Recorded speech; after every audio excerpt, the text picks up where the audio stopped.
report, we have Union Minister Hardeep Singh Puri with us this evening. This report, Mr. Puri, getting a lot of attention that India has become Europe's top supplier of refined fuel, petroleum products. That's sort of a headline-grabbing story doing the rounds that India has surpassed Saudi Arabia.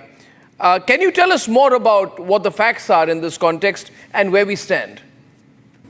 Thank you very much, Arnab. I'd be happy to take you through the facts as I understand them and do some context setting. Yes. Let me clarify at the outset that insofar as Indian supplies of refined petroleum products to Europe is concerned, we used to do an average of about 154,000 barrels a day before the Russia-Ukraine military operation, and we are doing about 200,000 barrels a day now.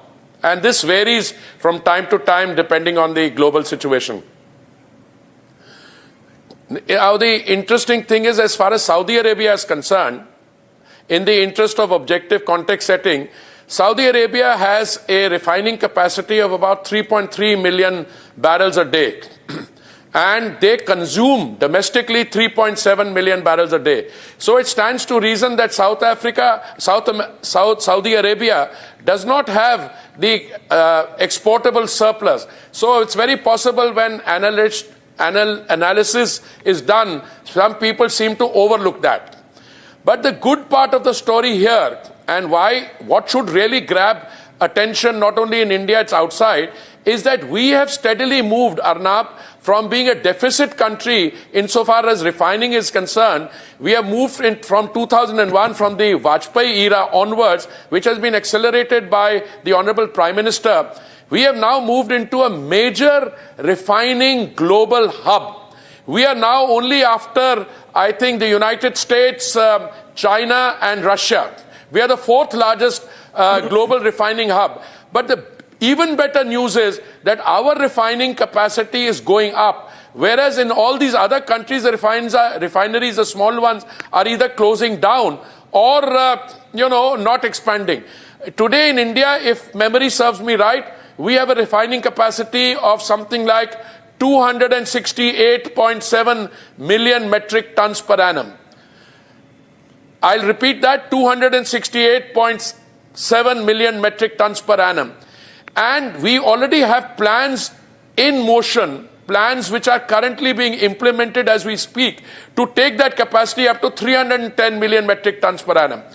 And we are now having brainstorming sessions amongst us whether this should go up to 400 million metric tons per annum or even 450. Because apart from refined petroleum products, Arnab, we also produce petchem. And India, as a fast-growing economy, growing at 7%, our global average, if you look at our per capita consumption, is much lower than the global average, much lower than China's. So we will need to ramp up our petchem production also. Insofar as the exports are concerned, when the Ukraine-Russia military operation took place, our imports from Russia were a minuscule. It was about 0.2%. And now today it's gone up from 35% to 35% plus, which is a function of market forces and the transparent imports that we conduct. We float a tender at the point of importation, and anyone who can supply that grade of crude is welcome to export to us, and we import from them. Today we are in a situation, there's enough oil available in the world. We have a very good increase in our consumption, in our demand for consumption. It's likely to go up by 25% of the total demand in the next 20 years will come from India.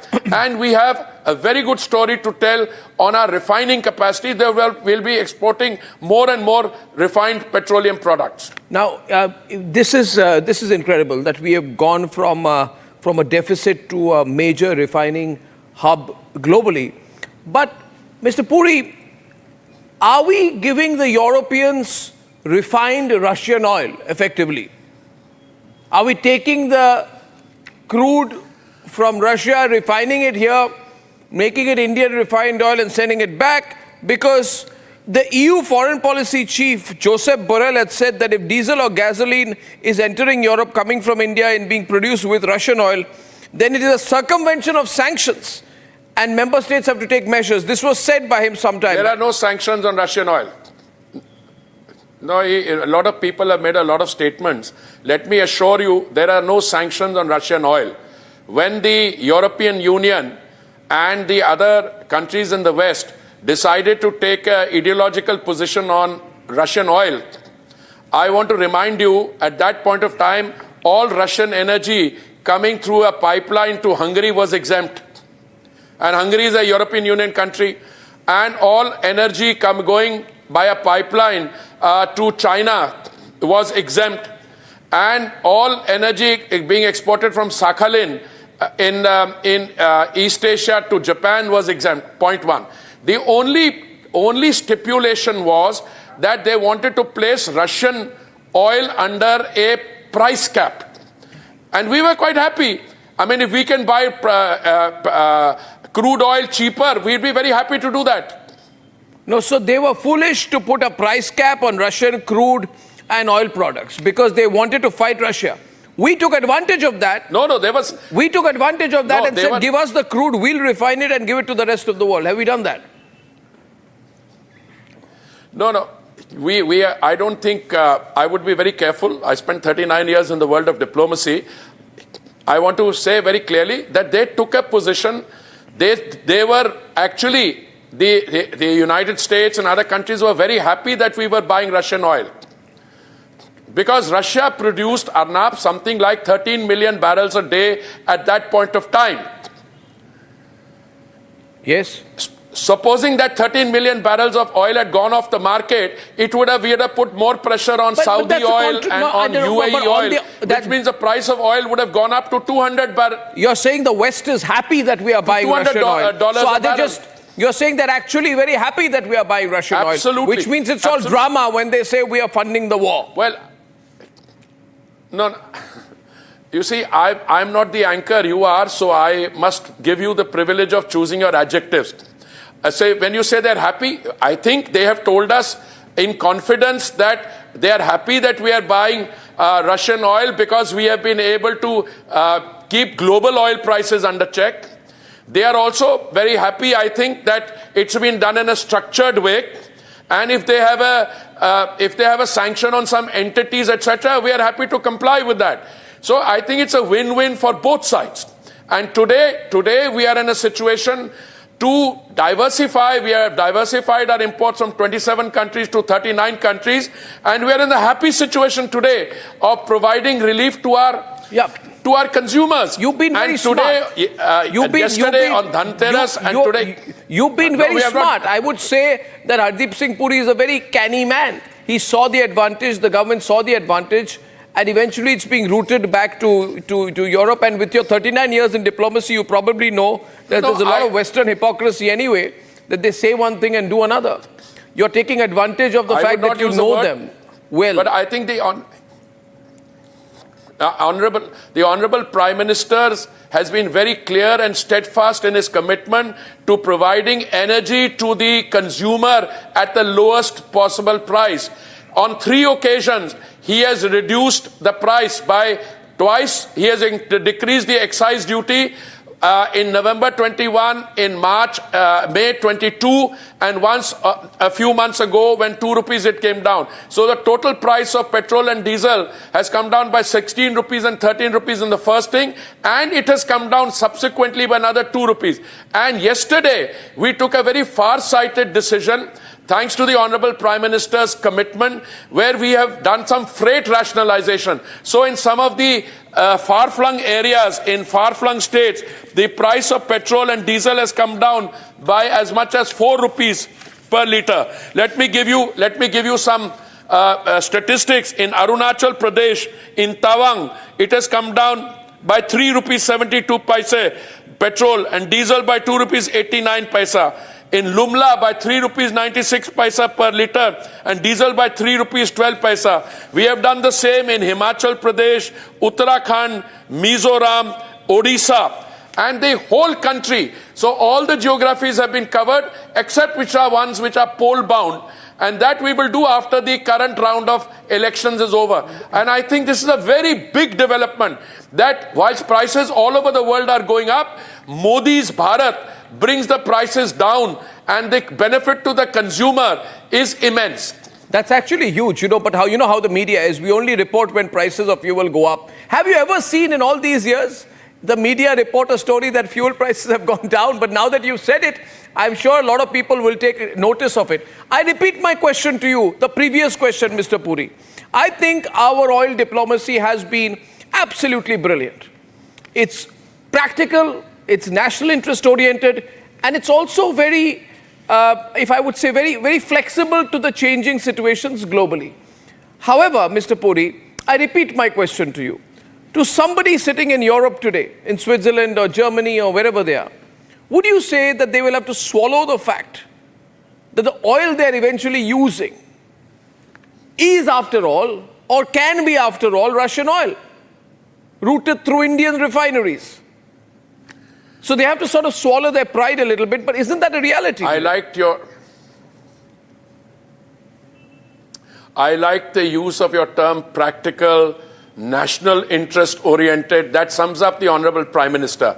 But the refined petroleum products that they are not getting just from India, they're getting them from all other parts of the world also. And they will import those products based on price sensitivity. But by the way, it would be useful for someone also to see how much of other energy is being imported directly by Europe from the Russian Federation. So I don't want to go into that detail, but this was a talking point. Let me assure you, it's no longer a talking point. I once had a European Union resident ambassador come to see me, a resident envoy come to see me and said, I've come to talk to you about this. I said, I'm very happy to meet you. I always like to meet friends, but check your facts before you have a discussion with me. I'm also in this game, and I know that. I think what you said about our policies being practical, national interest oriented, and flexible, in tune with the changing global environment, that sums up Prime Minister Modi's energy diplomacy, or I might say overall diplomacy as well. Mr. Puri, last question. After this war ends, because all wars come to an end and eventually there is a negotiation, and then the West will become practical, regardless of whether Trump comes to power, they'll realize that this price cap on Russian crude and oil products to diminish Russia, to diminish their earning from oil, it's not going to work. It's failed. Then things will change. What when the price cap is removed? Because the artificial price cap. Then what happens to where we stand? How does it impact India? I'm not a soothsayer. And I find it very difficult, even though I know you for many years and I respect your crystal gazing, if I may call it. If the war ends and they are able to export freely, I don't know what the international price of oil is going to be, because Arnab, today there is more oil on the market than there is demand. I mean, before all this global turbulence started, the global production and consumption was something close to 105 million barrels a day. Then the OPEC Plus introduced price cuts and they brought it down to about 97 million barrels a day. In spite of all the global tension, Iran, Israel, the problems in Gaza, Lebanon, and the Ukraine-Russian thing, oil markets, oil prices are not going beyond 72 or 75. So I suspect once the war ends, we will be back to a realization that there are limits to controlling production. I think many countries realize that instead of effecting production cuts, they may be better off in using their oil, extracting it and selling it. So I expect oil prices to stabilize and come down with the passage of time and the end of the war. I'll only wrap by saying this to you. When the Prime Minister was at the Republic Summit last, I did say in his presence, I said that, Mr. Prime Minister, when history is written, a lot will be written about the way you managed India through the difficult times of global rough weather during Ukraine and how you kept national interest first. I may add by saying that when that book is written, Mr. Puri, there will be one big chapter on oil diplomacy and how all of our, the steps that we've taken, the innovation we've shown has really taken India into a different league. So the headline of the day, ladies and gentlemen, and I also appreciate the candor of Hardeep Puri, not trying to swing away a headline saying, oh, we've replaced Saudi Arabia. He said they've got a lot of domestic production. But for me, the big takeaway is all the people who criticized us for funding the war and working with Russia are having to come to terms with where we stand as of tonight. Thank you so much, Mr. Puri, and happy Diwali to you. Thank you so much. Thank you. Happy Diwali to you. I can only add one thing. You're being most kind. But that chapter on oil diplomacy is still being written and we have to navigate the rest of it. But thank you very much and happy Diwali, Arnab. Thank you, sir. Thank you. It's a pleasure. Thank you.